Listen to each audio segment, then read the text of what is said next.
The reserve requirement against most transaction accounts is 10%.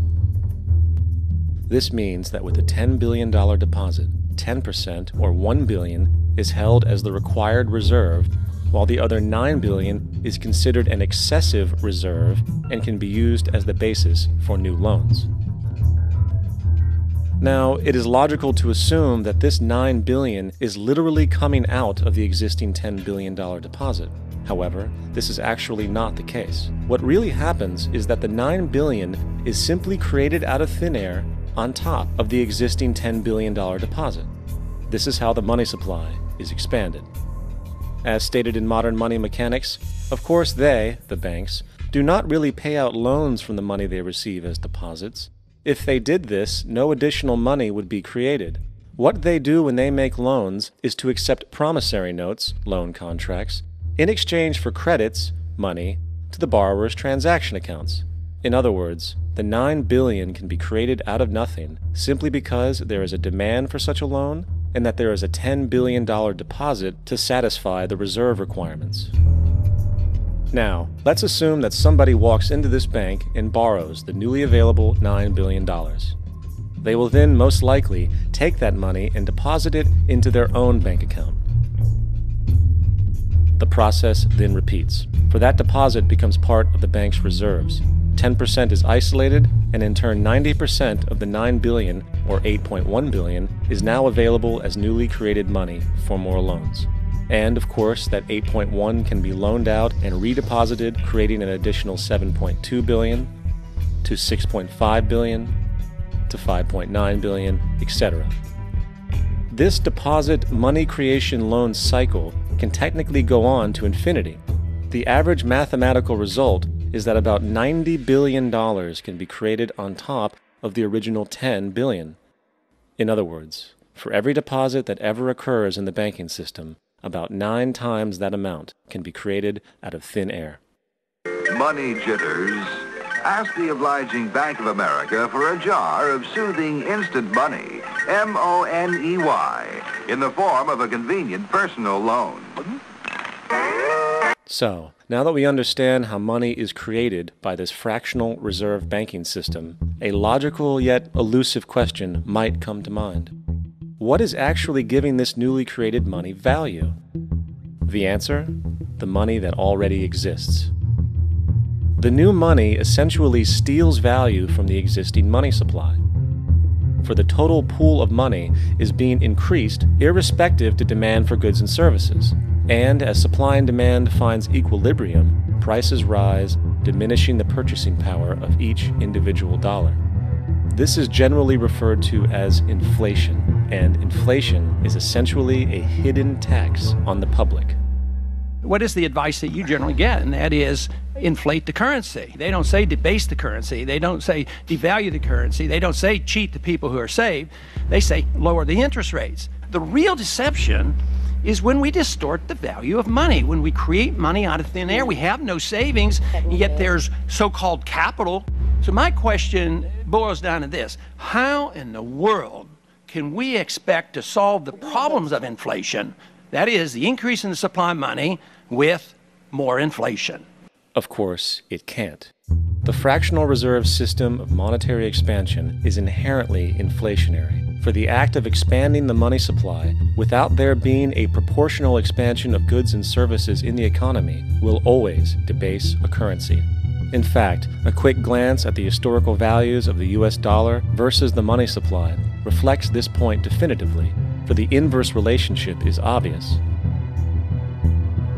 $1 in 1913 required $21.60 in 2007 to match value. That is a 96% devaluation since the Federal Reserve came into existence. Now, if this reality of inherent and perpetual inflation seems absurd and economically self-defeating, hold that thought, for absurdity is an understatement in regard to how our financial system really operates. For in our financial system, money is debt. And debt is money. Here is a chart of the U.S. money supply from 1950 to 2006. Here is a chart of the U.S. national debt for the same period. How interesting it is that the trends are virtually the same. For the more money there is, the more debt there is.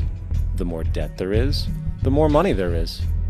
To put it a different way, every single dollar in your wallet is owed to somebody by somebody. For remember, the only way the money can come into existence is from loans. Therefore, if everyone in the country were able to pay off all debts, including the government, there would not be $1 in circulation.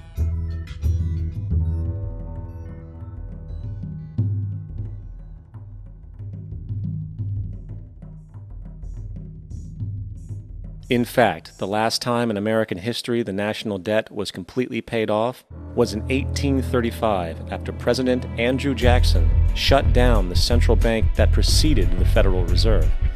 In fact, Jackson's entire political platform essentially revolved around his commitment to shut down the central bank, stating at one point, "The bold efforts the present bank has made to control the government are but premonitions of the fate that awaits the American people, should they be deluded into a perpetuation of this institution or the establishment of another like it."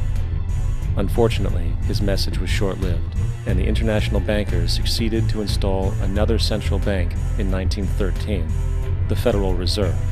And as long as this institution exists, perpetual debt is guaranteed. Now, so far we have discussed the reality that money is created out of debt, through loans. These loans are based on a bank's reserves, and reserves are derived from deposits. And through this fractional reserve system, any one deposit can create 9 times its original value, in turn debasing the existing money supply, raising prices in society. And since all this money is created out of debt and circulated randomly through commerce, people become detached from their original debt, and a disequilibrium exists where people are forced to compete for labor in order to pool enough money out of the money supply to cover their costs of living. As dysfunctional and backwards as all of this might seem, there is still one thing we have omitted from this equation. And it is this element of the structure which reveals the truly fraudulent nature of the system itself: the application of interest. When the government borrows money from the Fed, or when a person borrows money from a bank, it almost always has to be paid back with accrued interest. In other words, almost every single dollar that exists must be eventually returned to a bank with interest paid as well. But if all money is borrowed from the central bank and is expanded by commercial banks through loans, only what would be referred to as the principal is being created in the money supply. So then, where is the money to cover all of the interest that is charged? Nowhere. It doesn't exist. The ramifications of this are staggering, for the amount of money owed back to the banks will always exceed the amount of money that is available in circulation. This is why inflation is a constant in the economy, for new money is always needed to help cover the perpetual deficit built into the system, caused by the need to pay the interest.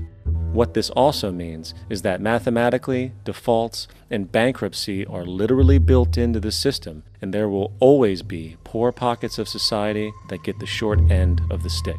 An analogy would be a game of musical chairs, for once the music stops, somebody is left out to dry.